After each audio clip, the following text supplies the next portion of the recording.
قال الله تعالى في كتابه: أعوذ بالله من الشيطان الرجيم من همزه ونفخه ونفثه ولقد بعثنا في كل أمة رسولا أن يعبدوا الله واجتنبوا الطاغوت. وقال جل في علاه: بسم الله الرحمن الرحيم يا أيها المدثر قم فأنذر وربك فكبر وثيابك فطهر والرجز فاهجر. عن أبي هريرة رضي الله عنه قال: قال رسول الله صلى الله عليه وسلم: كل مولود يولد على الفطرة فأبواه يهودانه أو ينصرانه أو يمجسانه. وقال أبو هريرة: إن شئتم أن تقرأوا قول الله تعالى: فطرة الله التي فطر الناس عليها لا تبديل لخلق الله. متفق علیہ او کما قال علیہ الصلاۃ والسلام. معزز حاضرین، بزرگوں، نوجوان دوستوں اور پردہ نشین خواتین اسلام، آج کے خطبہ جمعہ میں ہم جو موضوع کی تیاری کر کے آپ کے سامنے آئے ہیں، کفریہ اور مشرکانہ ماحول میں ہمیں اپنے ایمان اور عقیدہ توحید کی حفاظت کیسے کرنا چاہیے. معزز حاضرین، آپ جانتے ہیں اس ملک ہندوستان میں 80% غیر مسلم رہتے ہیں اور 18 سے 20% مسلمان مائنارٹیز میں ہیں. تو اس وقت میں ہمارے لیے سب سے بڑا اس ملک میں چیلنج یہ ہے کہ ہم اپنے ایمان اور عقیدہ توحید کی حفاظت کیسے کریں. اللہ کا شکر ہے کہ اللہ نے مجھے اور آپ کو عقیدہ توحید دیا. ہمارے آبا و اجداد بھی ماشاءاللہ توحید پر تھے، مگر سوال یہ ہے کہ کیا ہمارے آبا و اجداد توحید پر ہوں اور ہم توحید پر باقی رہ جائیں تو کیا ہم نے توحید کا حق ادا کر دیا ہے کیا؟ حالانکہ بات ویسی نہیں ہے. تو اس وقت میں ہمیں اس کفریہ مشرکانہ ماحول میں ہمیں اپنے آل اولاد کی، اپنے گھر والوں کی، اپنے سماج میں ہر آدمی کے عقیدے توحید کی حفاظت کرنا یہ بہت ضروری ہے. تو آئیے وہ کیا ذرائع ہیں جن کے ذریعے ہم اس کفریہ مشرکانہ ماحول میں رہ کر اپنے ایمان کی حفاظت کر سکتے ہیں، انشاءاللہ آپ کے سامنے گفتگو کرتے ہیں. سب سے پہلے میں نے آپ کے سامنے سورہ نحل کی آیت نمبر 36 پڑھی. اللہ تبارک و تعالیٰ فرماتا ہے: وَلَقَدْ بَعَثْنَا فِي كُلِّ أُمَّةٍ رَسُولًا.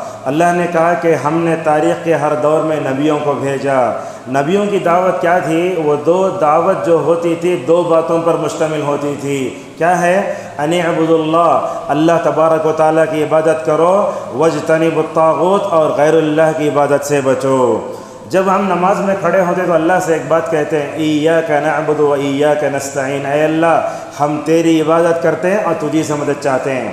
اور آپ یہ بھی جانتے ہیں کہ توحید کی 3 قسمیں ہوتے ہیں. ایک ہے ربوبیت، دوسرا ہے الوہیہ، اور تیسرا ہے اسماء و صفات. مگر یہ تینوں ماشاءاللہ عقیدہ ہے سورہ فاتحہ میں ہیں.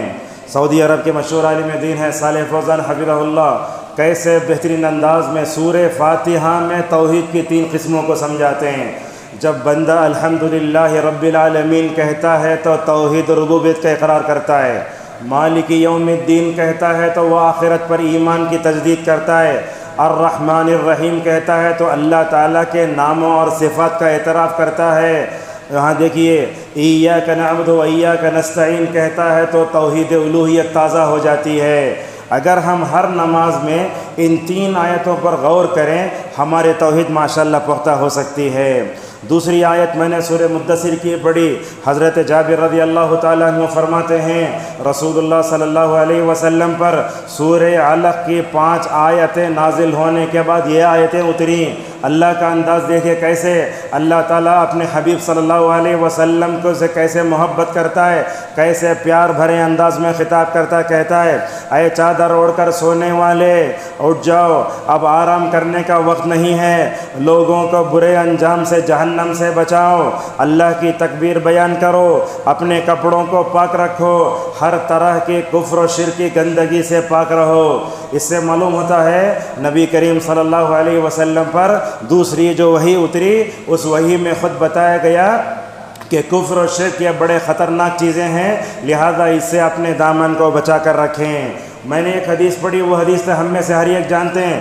حضرت ابو ہریرہ رضی اللہ تعالیٰ عنہ فرماتے ہیں جناب محمد رسول اللہ صلی اللہ علیہ وسلم نے فرمایا: ہر بچہ فطرت پر پیدا ہوتا ہے. آپ نے یہ نہیں کہا کہ ہر بچہ مسلمان پیدا ہوتا ہے.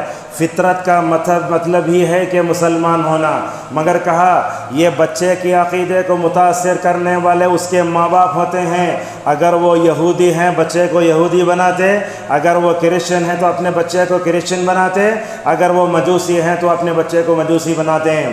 میرے استاد محترم جمعیت اہل حدیث تمل ناڈو اور پانڈیچیری کے جو امیر ہیں شیخ انیس الرحمن اعظمی عمری مدنی حفظہ اللہ، اس حدیث شریف میں بڑی اچھی بات بتاتے، اگر ماں باپ بدعتی ہوں تو بچے کو بدعتی بناتے، اگر ماں باپ نعوذ باللہ غلط عقیدے کے ہوں تو اس کا اثر نعوذ باللہ بچوں پر پڑتا ہے۔ معزز حاضرین، نعمتیں بہت ہیں، ہم کھانے پینے کو بہت بڑی نعمت سمجھتے ہیں۔ دسترخوان پر کھانے ختم ہونے کے بعد ڈکار آتے الحمدللہ بولتے ہیں۔ کبھی زندگی میں سوچئے عقید توحید کو، اس نعمت کو پا کر ہم میں سے کتنے لوگوں نے اللہ تبارک و تعالیٰ کا شکریہ ادا کیا۔ لہٰذا اللہ تبارک و تعالیٰ سورۃ النحل 14ویں پارے میں جا کر دیکھیے، شہد کی مکھی وہ سورت کا نام ہے، مگر مفسرین کہتے ہیں کہ وہ نعمتوں والی صورت ہے۔ یاد رکھیے، نعمتوں میں سب سے بڑی نعمت ہمارے اوپر اللہ کے تو عقید توحید کی ہے۔ اگر عقید توحید نہ ہوتا تو مسجد میں آ نہیں سکتا تھا میں، اگر آپ کے پاس عقید توحید نہ ہوتی تو پتہ نہیں یہ سر کتنے جو ہے لوگوں کے سامنے جھک جاتا۔ لہٰذا عقید توحید بہت بڑی نعمت ہے۔ سفیان ابن عیینہ رحمہ اللہ کہتے ہیں اللہ تبارک و تعالیٰ نے بندوں پر سب سے بڑی جو نعمت دی ہے وہ نعمت یہ ہے کہ اللہ تبارک و تعالیٰ نے ہم سب کو لا الہ الا اللہ بتایا ہے۔ معزز حاضرین، یہ عقید توحید کی اس نعمت پر اللہ کا شکر ادا کرنا چاہیے۔ دیکھیے کیا ہے، سورہ اعراف میں اللہ فرماتا ہے الحمدللہ الذی ہدانا لہذا، اللہ تعالیٰ نے ہم سب کو ہدایت دی، وما کننا لنہتدی لولا ان ہدانا اللہ، اللہ تعالیٰ ہمیں عقید توحید کی ہدایت نہ دیتا ہم ہدایت سے محروم ہو جاتے۔ حضرت براء ابن عازب رضی اللہ تعالیٰ عنہ فرماتے ہیں جناب محمد رسول اللہ صلی اللہ علیہ وسلم کو میں نے خندق کے دن ماشاءاللہ کھودتے ہوئے دیکھا۔ کہتے ہیں رأیت النبی یوم الخندق ینقل معنا التراب۔ عموماً کیا ہوتا ہے، جب ایک آدمی بڑا ہوتا ہے، رائل فیملی کا ہوتا ہے، یعنی تو وی آئی پی ہوتا ہے، انہیں پیر ڈال لے کے کنارے بیٹھ جاتا سپروائزر جیسا۔ یہاں دیکھو اللہ کے نبی کا تواضع کیسا ہے، آپ سارے جو ہے بنو آدم کے سردار، آپ نبیوں کے سردار ہو کر دیکھو، خندق کھودی جا رہی ہے، صحابہ کرام ایک ایک پتھر اپنے پیٹ پر باندھے ہیں، جناب محمد رسول اللہ صلی اللہ علیہ وسلم اپنے پیٹ پر دو دو پتھر باندھے ہیں۔ اس موقع پر بھی اللہ کے نبی صلی اللہ علیہ وسلم مٹی جو ہے اٹھا رہے ہیں۔ سردی کے دن ہیں، جانتے ہیں سردی میں کام کرنا بڑا مشکل ہوتا ہے، کھانے کو کھانا نہیں تھا صحابہ کرام کو۔ اس موقع پر نبی کریم صلی اللہ علیہ وسلم کو اللہ کی طرف سے جو ہدایت ملی اس پر اللہ کا شکر ادا کر رہے ہیں۔ دیکھو کہتے ہیں، اشعار پڑھتے ہیں واللہ لولا اللہ مہتدینا ولا سمنا ولا صلینا، اے اللہ اگر تو ہدایت نہ دیتا تو ہم ہدایت نہیں پاتے، اے اللہ اگر تو ہدایت نہ دیتا ہم روزہ بھی نہیں رکھتے، نماز بھی نہیں پڑھتے، اے اللہ تیرے دین کی خاطر میں اور میرے صحابہ خندق کھود رہے ہیں، ہمارے اوپر سکینت اتار، اے اللہ جب دشمنوں کا سامنا ہو تو ہم کو کیا کر ہمارے جو ہے قدموں میں مضبوطی لا لے۔ معزز حاضرین، اپنے ایمان کی حفاظت کرنا بہت ضروری ہے۔ خطبے میں عموماً میں ایک عام زبان استعمال کرتا ہوں تاکہ سب لوگ سمجھ جائیں۔ ہم دیکھتے ہیں آدمی کو اگر بیماری ہوتی ہے، کچھ بھی ہوتا ہے، ڈاکٹر کے پاس جا کے ہم بولتے ہیں ذرا خون کے ٹیبلٹ لکھو، ذرا طاقت کی گولیاں لکھو، ذرا وہ ٹانک لکھو تاکہ میں پی کر جو ہے الحمدللہ کیا ہو جاؤں، مضبوط ہو جاؤں۔ ہم کو اپنے جسم کا اتنا خیال ہوتا ہے، کبھی ہم اپنے ایمان اور عقیدے کے بارے میں ویسا نہیں سوچتے۔ آپ نبیوں کو دیکھو ماشاءاللہ، یہ سلسلہ آدم علیہ السلام سے الحمدللہ شروع ہوا، ختم ہوا جناب محمد رسول اللہ صلی اللہ علیہ وسلم پر۔ آپ قرآن پڑھ کے دیکھیے، حدیث پڑھ کے دیکھیے، سیرت تر تاریخ کے ورق گردانی کیجئے، آپ کو معلوم ہوگا ہر نبی نے ماشاءاللہ اپنے اپنے ایمان کی حفاظت فرمائی۔ حضرت نوح علیہ السلام کو دیکھو، اپنے قوم میں ماشاءاللہ 950 سال ٹکرے رہے، 950 سال تک اپنے عقیدہ توحید کی حفاظت کرنا یہ معمولی نہیں ہے۔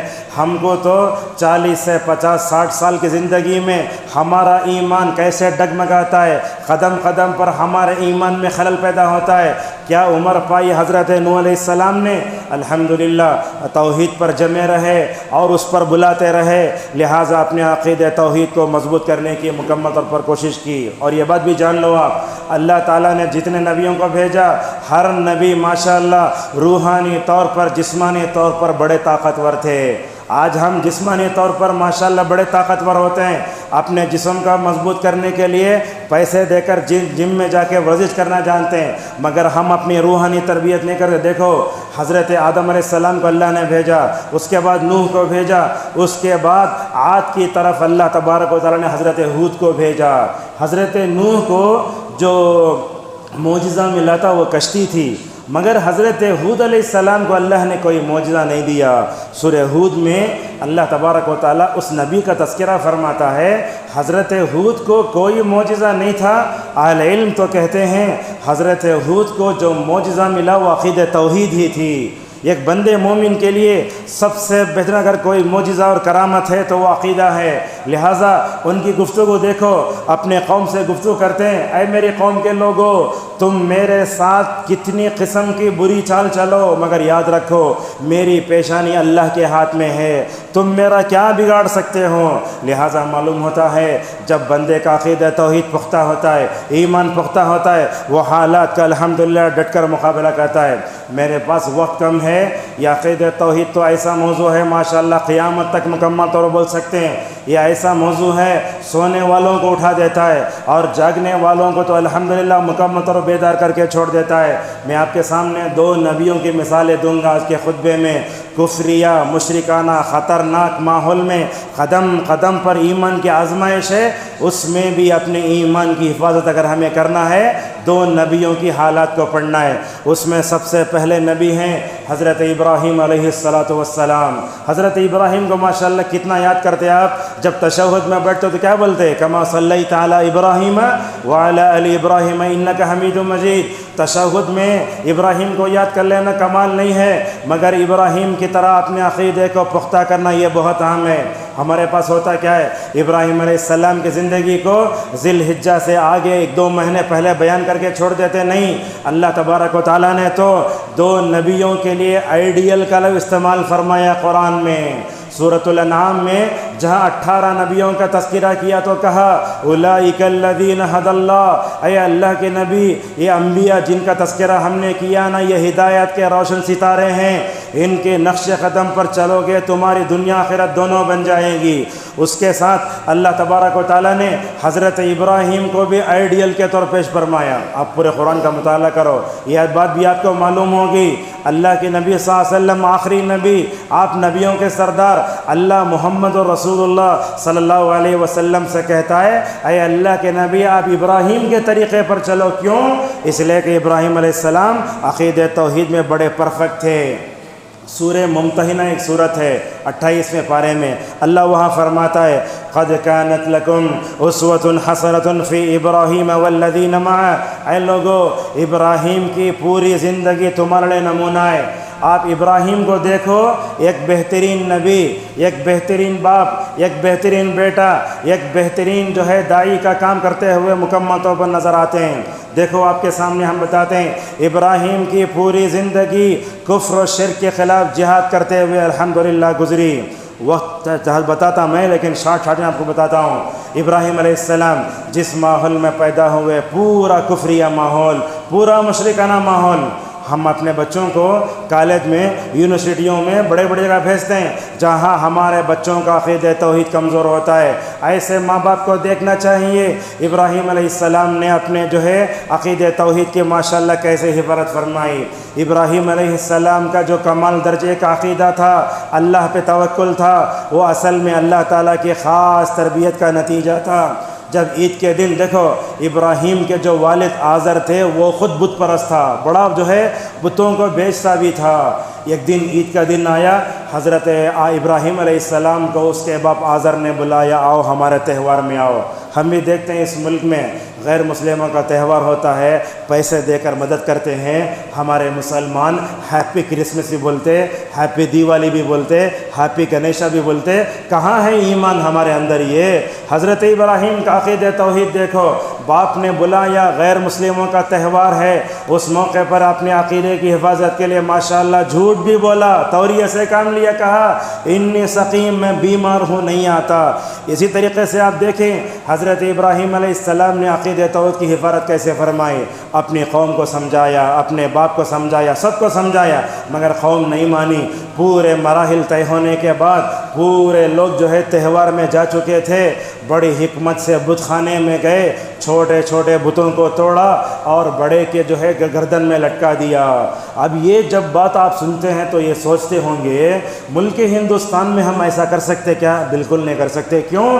اس لیے کہ ملک ہندوستان میں ہم نے عقیدہ توحید کا دعوت کا کام ہی نہیں کیا۔ ہم نے کہاں ہے اتنے ایسے مسلمان اہل حدیثوں کو چھوڑ کر جن کا عقیدہ صحیح نہیں ہے، عقیدہ صحیح نہیں ہوا، برادران وطن تک ہم نے عقیدہ توحید کا جو ہے دعوت پہنچایا ہی نہیں ہے، تو وہ چیزوں کو ہم نہیں کر سکتے۔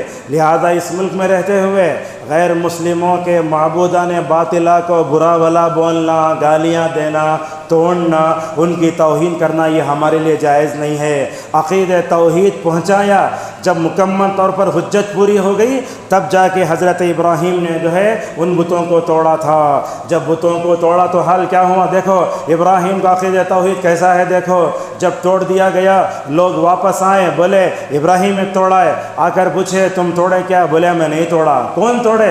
جا کر پوچھو تمہارا بڑا بت ہے۔ اس کے بعد کیا ہوا؟ یہ لوگ کیا ہو گئے؟ اپنے بتوں کی جو ہے تائید میں آ گئے، بولے آگ لگاؤ، حضرت ابراہیم کو اٹھا کر جو ہے آگ میں ڈالو۔ حضرت ابراہیم کا عقیدہ توحید دیکھو، جب حضرت ابراہیم کو ننگا بنا کر اٹھا کے جو ہے ڈال دیا گیا، کہاں ڈالا گیا؟ آگ میں ڈالا گیا۔ ایک کمال درجے کا عقیدہ توحید دیکھو کیسا ہے، کیا بولتے ہیں؟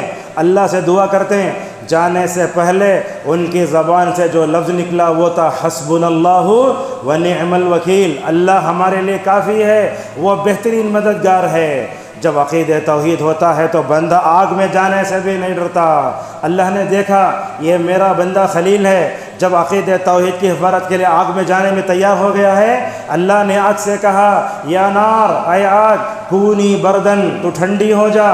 ٹھنڈی ہو گئی تو مشکل ہوتا، اللہ نے ساتھ میں کہا ٹھنڈی بھی ہو جا، سلامتی والی بھی بن جا۔ روایتوں میں آتا ہے پوری دنیا ماشاءاللہ آگ کو بجھانے کا کام کر رہی تھی، سوائے گرگٹ یا چپکلی کے، جو کیا کر رہی تھی؟ آگ کو اور پھونک رہی تھی۔ حضرت عائشہ رضی اللہ عنہ گھر میں ہمیشہ اتنا بڑا راڈ رکھتی۔ میں عائشہ سے پوچھا گیا کیوں رکھتی ہو؟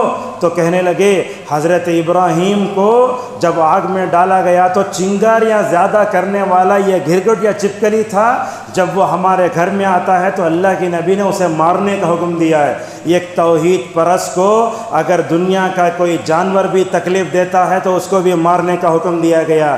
حضرت ابراہیم کو دیکھو، اپنی ذات تک عقیدہ توحید کی اصلاح نہیں کی بلکہ اپنے باپ کی عقیدہ توحید کی بھی اصلاح فرمائی۔ ہم میں سے کئی ایسے لوگ ہوتے ہیں جن کو اللہ عقیدہ توحید کی دولت سے مالا مال فرتا ہے، مگر ماں بدعت و خرافات میں ہے، باپ بدعت و خرافات میں ہے، شرک میں مبتلا ہے، لہٰذا ان کی احترام کے ساتھ ماشاءاللہ اصلاح کرنا چاہیے۔ حضرت ابراہیم کو دیکھو اپنے باپ سے کیسے بات کرتے ہیں، سورہ مریم میں ہے اے میرے ابا جان، اے میرے ابا جان۔ آج کل مسلمان بچوں کو دیکھتے ہیں اپنے ماں باپ سے بات کرتے تو جھنگا کو بات کرتے ہیں، لیکن یہاں ابراہیم کو دیکھو اپنے کافر باپ سے بات کرتے ہیں، عزت سے بات کرتے ہیں، اے میرے ابا جان۔ یہ بھی نہیں بولے تو جاہل ہے، بولنے کا طریقہ دیکھو، میرے پاس عقیدہ توحید کا علم ہے۔ اگر تم اللہ کی عبادت کر لو گے، شیطان کی عبادت نہیں کرو گے تو کیا ہوگا؟ رحمان کے عذاب سے بچ جاؤ گے۔ اللہ اکبر۔ اپنے باپ کو بھی کفر کی دلدل سے نکالنے کے لیے بہت کوششیں کی، مگر اللہ تبارک و تعالیٰ نے آزر کو جو ہے وہ توحید کی توفیق نہیں دی۔ اور اسی طریقے سے آپ دیکھو ابراہیم نے اپنے کفری یا مشرکانہ ماحول میں اپنے آپ کو بچایا، اپنے باپ کو بچانے کی کوشش کی، اس کے علاوہ اپنے بیوی بچوں کو بھی مکمل طور بچانے کی کوشش کی۔ جب دیکھو ہم کیا ہوتے ہیں، توحید پرست میں ہوں، میرے بیوی مشرکہ ہے، درگاہ ہو جاتی ہے، فلاں فلاں کرتی ہے، ہم اس کی فکر نہیں کرتے۔ نہیں، ابراہیم علیہ السلام نے کیا کیا؟ اپنے بچوں کی عقیدہ توحید کی حفاظت کے لیے، اپنے بیوی کی عقیدہ توحید کی حفاظت کے لیے توحید کے مرکز کا انتخاب فرمایا۔ کہا ربنا انی اسکنت من ذریتی، اے اللہ میں جا کے اپنے بیوی بچوں کو تیرے حکم کے چھوڑ پر، تیرے حکم کے جو ہے تعمین پر کعبۃ اللہ میں چھوڑ رہا ہوں۔ یہ کعبۃ اللہ کیا ہے؟ یہ کعبۃ اللہ توحید کا مرکز ہے، یمن کا مرکز ہے۔ توحید کی کرنیں وہیں سے تو اٹھی تھیں جب نبی کریم صلی اللہ علیہ وسلم مکے میں تھے۔ اس موقع پر نبی کریم صلی اللہ علیہ وسلم نے صفا پہاڑی پر کھڑے ہو کر کیا کہا؟ اے لوگو، لا الہ الا اللہ پڑھو، تم دنیا میں کامیاب ہو جاؤ گے۔ اور اس کلمے کی برکتیں اور کرشمہ سازیاں دیکھو۔ اللہ کے نبی نے فرمایا یاد رکھو، اگر یہ کلمہ تم پڑھ لو گے نا، عرب کیا عجم بھی تمہارے سامنے گھٹنے ٹیکنے پر مجبور ہو جاؤ گے۔ ابراہیم علیہ السلام کی زندگی دیکھو، قرآن نے ابراہیم کی دعائیں بہت نقل کی ہیں۔ اس دعا میں ایک دعا یہ بھی ہے، وَجُنُبْنِي وَبَنِيَّ أَن نَّعْبُدَ الْأَصْنَامَ، اے اللہ تو مجھے اور جو ہے میرے بچوں کو بتوں کی عبادت سے بچا لے۔ ذرا سوچو، ابراہیم سوچے ہوں گے اگر میرے بچوں کی عقیدے توحید کی حفاظت میں نہیں کیا تو کیا ہو سکتا ہے؟ میرے بچے دادا کے نقش قدم پر چل کر کہیں بت پرست نہ بن جائیں۔ ایک اولو العزم پیغمبر کو اپنے عقیدے کی حفاظت کی خیال آتا ہے، حضرت ابراہیم کو اپنے بچوں کی عقیدے توحید کی حفاظت کا خیال آتا ہے۔ معزز حاضرین، اس وقت ایک اہم بات بیان کر کے اپنے خطبے کو آگے بڑھاتے ہیں۔ ہم توحید بولے تو کیا سمجھ جاتے ہیں؟ اللہ تعالیٰ کی عبادت کرنا سمجھتے ہیں۔ بات یاد رکھیں، ہمارا جو کلمہ ہے نا، اس میں نگیٹیو بھی ہے، پازیٹیو بھی ہے۔ نگیٹیو کیا ہے؟ لا الہ، یہ نگیٹیو ہے، الا اللہ یہ پازیٹیو ہے۔ اس کلمے کی روشنی میں اہل علم نے بتایا بندے کا عقیدہ و توحید پختہ ہوتا ہے دو چیزوں سے۔ ایک چیز یہ ہے بندہ اللہ تبارک و تعالیٰ کی عبادت کرے۔ آپ کا عقیدہ توحید آدھا ہی پختہ ہوا ہے، اور آدھا عقیدہ توحید پختہ کرنے کے لیے کیا کرنا؟ اللہ کے علاوہ دنیا میں جس کسی کی بھی عبادت کی جا رہی ہے اس سے برات کا، بیزارگی کا اظہار کرنا، یہ اصل میں عقیدہ توحید کی پختگی ہے۔ حضرت ابراہیم کو دیکھو، اپنی قوم کے سامنے عقیدہ توحید سمجھاتے ہیں، بولتے ہیں اف لکم، افسوس ہوتا ہے تمہارے اوپر، اپنے ہاتھوں سے بت تراشتے ہو، اس کے سامنے جھکتے ہو۔ ابراہیم علیہ السلام نے اپنے قوم کو سمجھایا، ساری قوم دشمن ہو گئی۔ اس ٹائم، اس وقت میں حضرت ابراہیم علیہ السلام نے کیا کہا؟ فَإِنَّهُمْ عَدُوٌّ لِّي إِلَّا رَبِّ الْعَالَمِينَ، کہا ساری دنیا میرے دشمن ہے سوائے اللہ تعالیٰ کے۔ بندہ عقیدہ توحید کو اپناتا ہے، دنیا دشمن ہو جائے، گھر والے دشمن ہو جائیں، کنبے والے دشمن ہو جائیں، پوری آبادی دشمن ہو جائے، مگر بندے کو عقیدہ توحید نہیں چھوڑنا چاہیے۔ کبھی حضرت ابراہیم اپنی قوم کے سامنے معبودان باطلہ سے برات کا اظہار کرتے ہوئے ایسے نظر آتے ہیں، وَأَعْتَزِلُكُمْ وَمَا تَدْعُونَ مِن دُونِ اللَّهِ وَأَدْعُو رَبِّي، اے لوگو جن بتوں کی تم عبادت کرتے ہو میں اس سے اپنے آپ کو الگ کرتا ہوں۔ کبھی یہ کہتے ہوئے نظر آتے ہیں، انی بریء مما تشرکون، اے میری قوم، اے میری مشرک قوم، تم جس کے ذات کے ساتھ کفر و شرک کرتے ہو میں تمہارے اس کام سے بیزار ہوں۔ کبھی یہ کہتے ہوئے نظر آتے انا براء منکم۔ ابراہیم کی عقیدہ توحید دیکھنا چاہتے تو ان واقعات کو دیکھ لو۔ سورۃ الانعام میں اللہ تبارک و تعالیٰ نے حضرت ابراہیم کے عقیدہ توحید کا تذکرہ فرمایا، کیسے دعوت دی؟ پہلے جا کے چاند کو دیکھے، بولے یہ میرا رب ہے۔ چاند تارا غروب ہو گیا تو بولے غروب ہونے والا میرا رب نہیں ہو سکتا۔ اس کے بعد چاند کی بات آئی، بولے یہ میرا رب ہے۔ ڈوب گیا تو بولے انہیں میرا رب نہیں ہے۔ سورج کو بتائے یہ میرا بڑا رب ہے۔ جب اس کے بعد چاند، سورج، ستارے سب ہو گئے تو یہ کہنے لگے ان تمام کا پیدا کرنے والا میرا رب ہے۔ سمجھانے کا طریقہ دیکھو۔ اس کے بعد اپنی عقیدہ توحید کا اعلان الفاظ میں فرمایا، انی وجہت وجہی للذی فطر السماوات والارض حنیفا وما انا من المشرکین، اے اللہ میں اپنے چہرے کو تیرے سامنے پھیرتا ہوں جس نے زمین و آسمان کو پیدا کیا۔ لوگ ہمارے معاشرے میں ہم دیکھتے ہیں یہ تکبیر تحریمہ سے پہلے پڑھتے ہیں انی وجہت، غلط ہے یہ۔ کب پڑھنا؟ ہاتھ باندھنے کے بعد پڑھنا۔ بلکہ روایتوں میں آتا ہے رسول صلی اللہ علیہ وسلم انی وجہت وجہی جو دعا ہے تہجد کے موقع پر تکبیر تحریمہ کے بعد پڑھتے تھے۔ کتنی مرتبہ ہم نے یہ آیت پڑھی مگر ہمارا عقیدہ توحید پختہ نہیں ہوا۔ حضرت ابراہیم کا عقیدہ توحید ماشاءاللہ کیسے پختہ ہوا۔ معزز حاضرین، اسی طریقے سے حضرت ابراہیم علیہ السلام نے اپنے عقیدہ توحید کی حفاظت فرمائی، اپنے اہل و عیال کے عقیدہ توحید کی حفاظت فرمائی۔ ہم میں سے اگر کوئی مرتا ہے بیوی کو بلا کے بات کرتے، بچوں کو بلا کے بات کرتے اور ہمارے پاس بولتے یہ دکان تم نہ، یہ گھر تم نہ، ایسا بولتے ہم، مگر انبیاء علیہم الصلاۃ والسلام اپنے بچوں کی عقیدے کی فکر کے لیے تڑپ جاتے تھے، پوری زندگی اپنے بچوں کے عقیدے کی حفاظت کرتے، دنیا سے جاتے ہوئے بھی نبیوں کو وہی فکر، میرے بعد میرے بچے کس کی عبادت کریں گے۔ الف لام پڑھیے سورہ بقرہ میں، حضرت ابراہیم اور یعقوب علیہ السلام کی موت کا وقت قریب آتا ہے تو کیا بولتے ہیں بچوں کو بلا کر، ما تعبدون من بعدی، اے میرے بیٹو میں اس دنیا سے چلے جانے کے بعد تم کس کی عبادت کرو گے؟ رہتے ہوئے بھی بچوں کی عقیدے کی فکر، دنیا میں رہتے ہوئے اپنی جو ہے بیوی کی عقیدے کی فکر، دنیا سے جاتے ہوئے پوچھتے ہیں اے میرے بیٹو بتاؤ تم میرے بعد کس کی عبادت کرو گے؟ سارے بچوں نے مل کر کہا اے ابا جان، آپ جس رب کے سامنے سر جھکاتے وہی ہمارا معبود برحق ہے۔ اب دیکھو یاد رکھو یہ بات، ماں باپ کا عقیدہ صحیح ہے، ماں باپ کے اندر تڑپ ہے اپنے بچوں کی عقیدے کی حفاظت کرنے کی، اللہ تعالیٰ ماشاءاللہ راستے فراہم کرتا ہے۔ ابراہیم نے دعا کی تھی نا، اے اللہ تو مجھے اور میرے بچوں کو بتوں کی عبادت سے بچا لے۔ ابراہیم نے اپنی زندگی میں اس کا جو ہے مکمل طور پر اثر دیکھا۔ ابراہیم سے اسماعیل پیدا ہوئے، اسماعیل ماشاءاللہ توحید پرست تھے۔ ابراہیم کے اور ایک بیٹے تھے، ان کا نام تھا اسحاق، اسحاق کے بیٹے یعقوب، یعقوب کے بیٹے یوسف۔ دیکھو جب مصر کی جیل میں حضرت یوسف علیہ السلام کو جیل میں ڈال دیا گیا، وہاں دو نوجوان آئے، یوسف علیہ السلام نے جیل میں عقید توحید کی طرف دعوت دی، وہ کیا تھا؟ وہ ابراہیم علیہ السلام کی دعوت کا مکمل طور پر نتیجہ تھا۔ سعودی عرب کے مشہور عالم دین ہیں صالح عثیمی حفظہ اللہ، صالح عثیمی حفظہ اللہ ماشاءاللہ ایک بات بتاتے ہیں، وہ کیا ہیں؟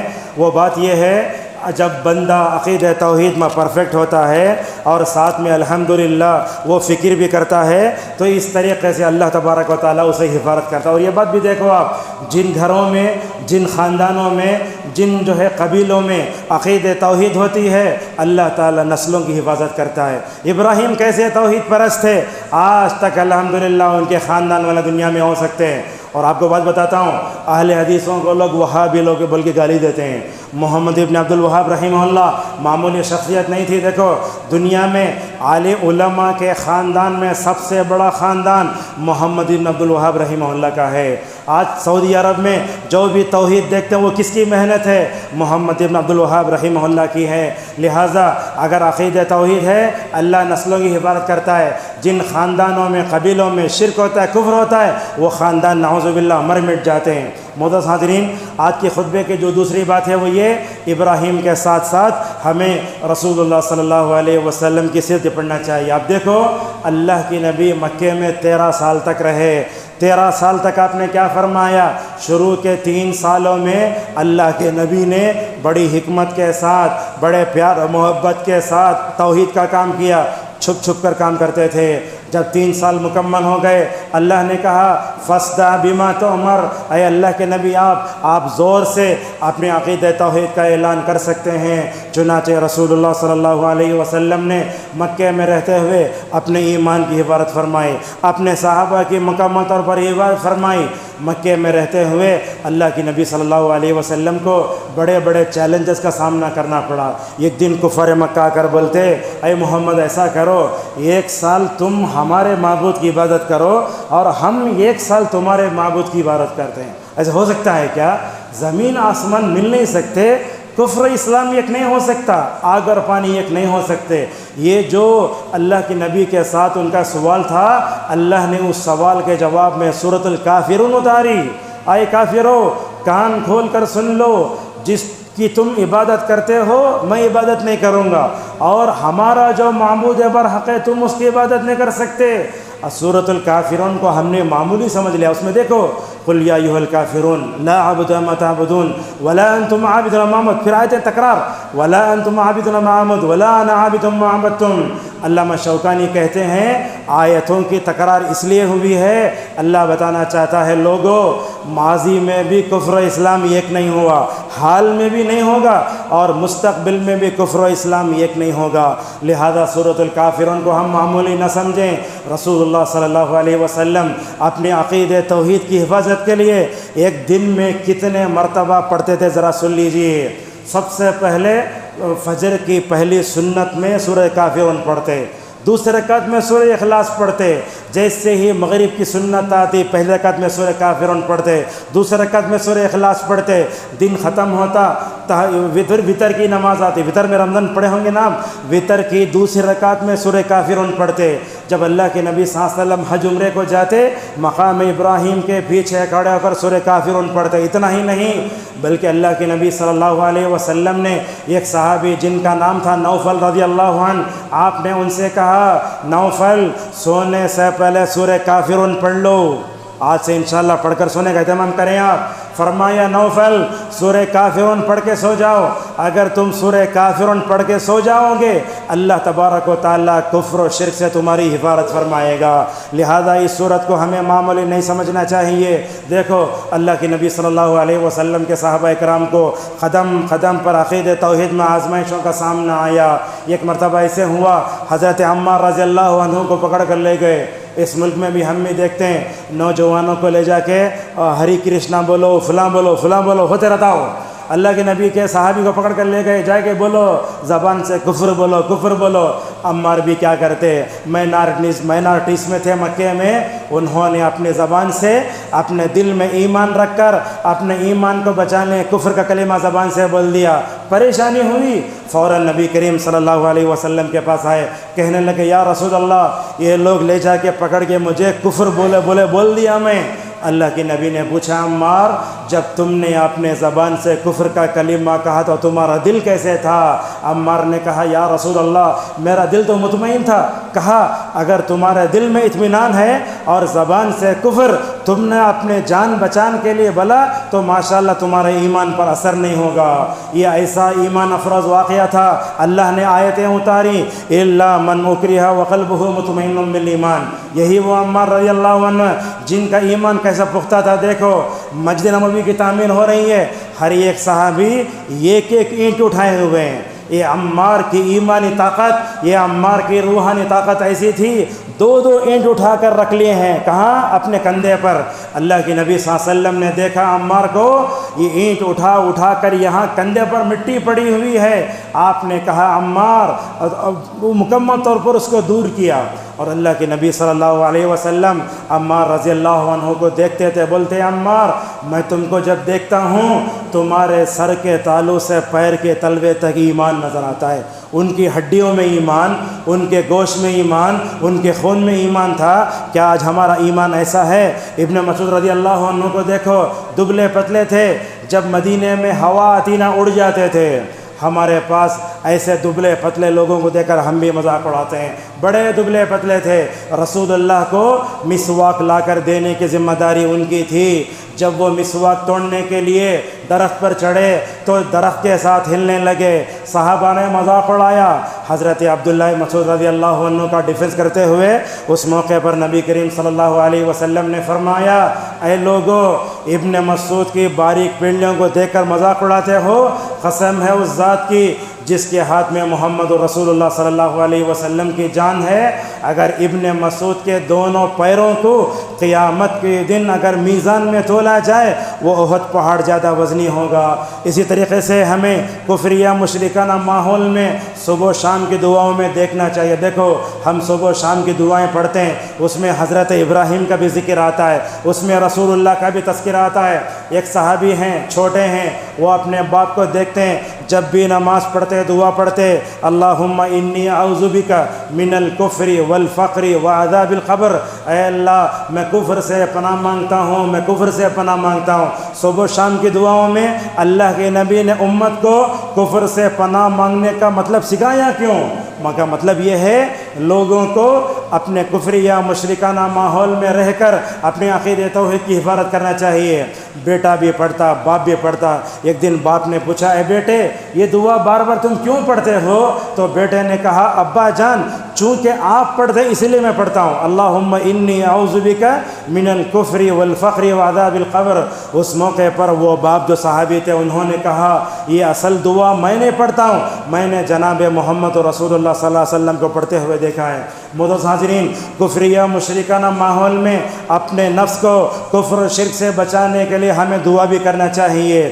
ابو بکر صدیق رضی اللہ عنہ کو آپ جانتے ہیں، ایک موقع پر اللہ کے نبی صلی اللہ علیہ وسلم نے ان سے فرمایا اے ابو بکر، میری امت میں کفر کیسے داخل ہوگا، شرک کیسے داخل ہوگا؟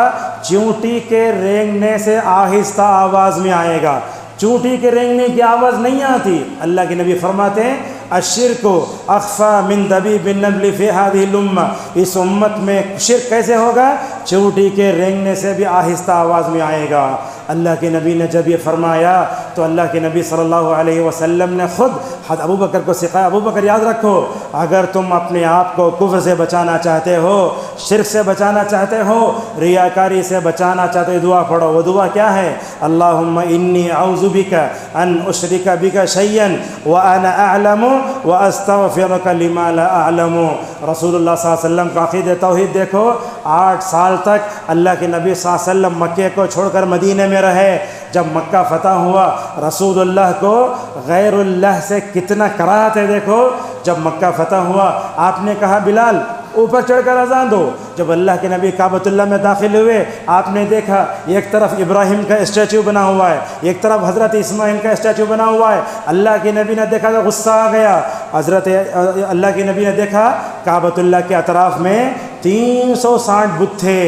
یہ 360 بت تھے کیوں بولے تو ہر سال کے 360 دن آتے، ہر دن ایک ایک جو ہے بت کی نعوذ باللہ عبادت کی جاتی تھی۔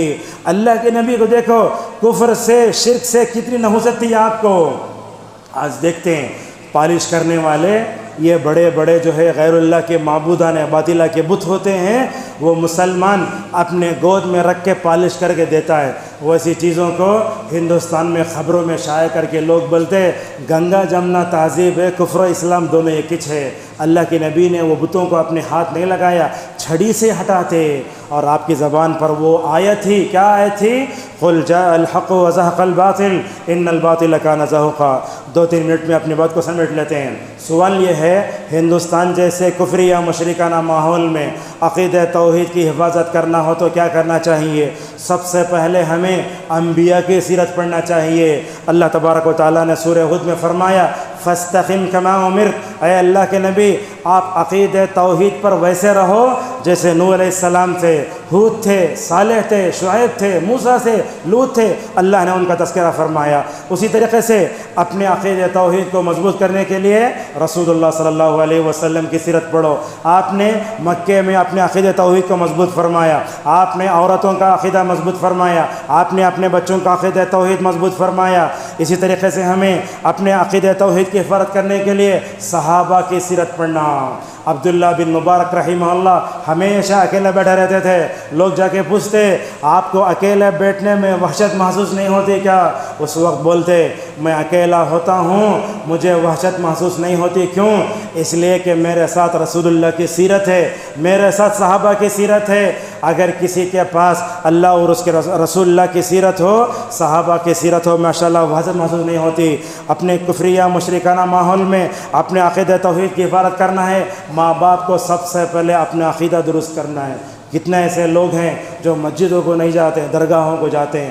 کتنے ایسے لوگ ہیں رشتہ ہوتا ہے شادی ہونے کے بعد ہانی مون منانے نعوذ باللہ اجمیر جاتے ہیں۔ لہٰذا ماں باپ کا عقیدہ صحیح ہونا، اور یہ بات بھی یاد رکھیں اپنے بچوں کا رشتہ کرتے ہوئے یاد رکھو اگر آپ داماد لاتے ہیں تو توحید پرست ہونا، اگر آپ جو ہے آپ اگر بہو بنا کے لاتے ہیں وہ بھی توحید پرست ہونا۔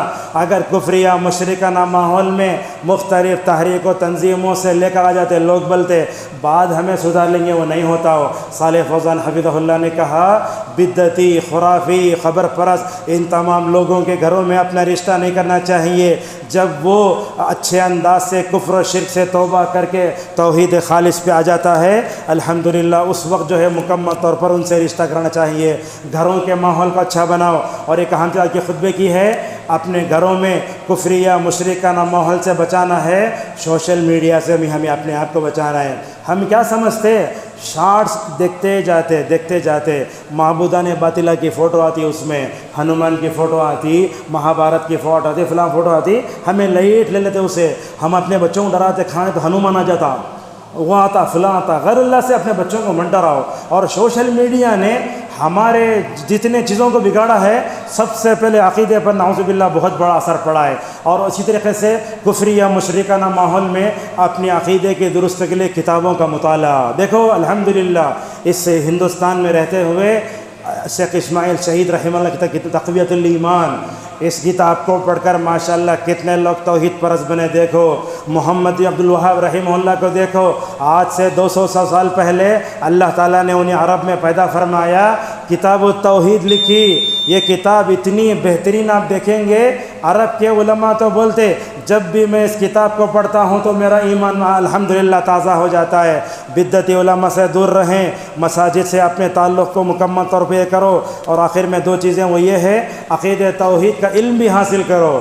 آج ہمارے پاس اپنے بچوں کو ڈاکٹر بناتے، سب بناتے، مگر سب سے پہلے اپنے بچوں کو پکا مسلمان بناؤ۔ اللہ کے نبی سے کہا گیا، اے اللہ کے نبی آپ جان لو کہ اللہ کے علاوہ کوئی معبود برحق نہیں ہے۔ اور ہمارے پاس یہ مشکل یہ بھی ہے، لا الہ الا اللہ کا صحیح ترجمہ بھی ہم نہیں جانتے۔ ہمارے مسجدوں میں دوسرے مسجدوں لکھا رہتا ہے اللہ کے علاوہ کوئی معبود نہیں، یہ غلط ترجمہ ہے۔ اللہ کے علاوہ کوئی سچا معبود نہیں، اللہ کے علاوہ کوئی معبود برحق نہیں۔ اس طرح کی چیزیں مکمل طور پر ہونا چاہیے، اور اپنے ماحول میں، سماج میں، سوسائٹی میں کفریہ مشرکانہ ماحول کو اگر دور کرنا ہے تو ہمیں رسول اللہ کی سیرت کے ساتھ جن علماء نے الحمدللہ معاشرے سے کفر و شرک کو مٹایا ان کی دعوتوں کو پڑھنا چاہیے۔ خصوصاً ہر سلفی کو محمد ابن عبد الوہاب رحمہ اللہ کی دعوتی کوششوں کو پڑھنا چاہیے۔ اللہ تعالیٰ 200 سال پہلے بھیجا، کیا مخلص عالم دین تھے، خون بھی نہیں بہایا، فساد بھی نہیں کیا، ماشاءاللہ بڑے اچھے انداز سے کفر و شرک کو ایسے مٹایا عرب سے۔ آج چلے جاؤ اس مبارک آدمی کی دعوتی کوششوں سے آج عرب میں ماشاءاللہ ایک خبر بھی پختہ نہیں دیکھ سکتے آپ، ایک عروج بھی نہیں ہوتا، یہ خبر ایک بالشے بھی نہیں دیکھ سکتے آپ۔ لہٰذا وہ کیا اصول تھے جنہوں نے فساد کیے بغیر الحمدللہ معاشرے کو کفر و شرک سے مٹایا۔ اسے پر اپنے خطبے کو روکتے ہیں، کہنا یہ ہے اس ملک میں رہتے ہوئے ہم سب کو اپنے عقید توحید کو پرفیکٹ بنانا، عقید توحید کی حفاظت کرنا، اپنے بیوی بچوں کی، اپنے گھر والوں کی، اپنے خاندان والوں کی، اور ہر مسلمان کی فکر کرنا چاہیے۔ اگر ہمارا عقید توحید درست ہے ہم حالات کا ڈٹ کر مقابلہ کر سکتے ہیں۔ جب عقید توحید کی جگہ کفر آتا، شرک آتا، بدعت و خرافات آتے، وہیں سے نعوذ باللہ پریشانیاں شروع ہو جاتی ہیں۔ اللہ تبارک و تعالیٰ سے ہماری دعا ہے اللہ تعالیٰ ہم سب کو اس ملک میں رہتے ہوئے اپنے عقید توحید کی حفاظت کرنے توفیق عطا فرمائے۔ اللہ تعالیٰ ہم سب کو عقید توحید کی اس نعمت پر اللہ کا شکر ادا کرنے توفیق عطا فرمائے۔ اللہ تعالیٰ ہم سب کو نبیوں کی طرح، رسولوں کی طرح، صحابہ کی طرح اپنے عقید توحید کو مضبوط کرنے کی توفیق عطا فرمائے۔ اللہ تعالیٰ ہم سب کو صحابہ جیسا ایمان عطا فرمائے۔ اللہ تعالیٰ ہم سب کو اسلاف جیسا ایمان عطا فرمائے۔ اللہ تعالیٰ ہم سب کو اور ہمارے نسلوں کو کفر و شرک سے ہماری حفاظت فرمائے۔ وآخر دعوانا الحمدللہ رب العالمین۔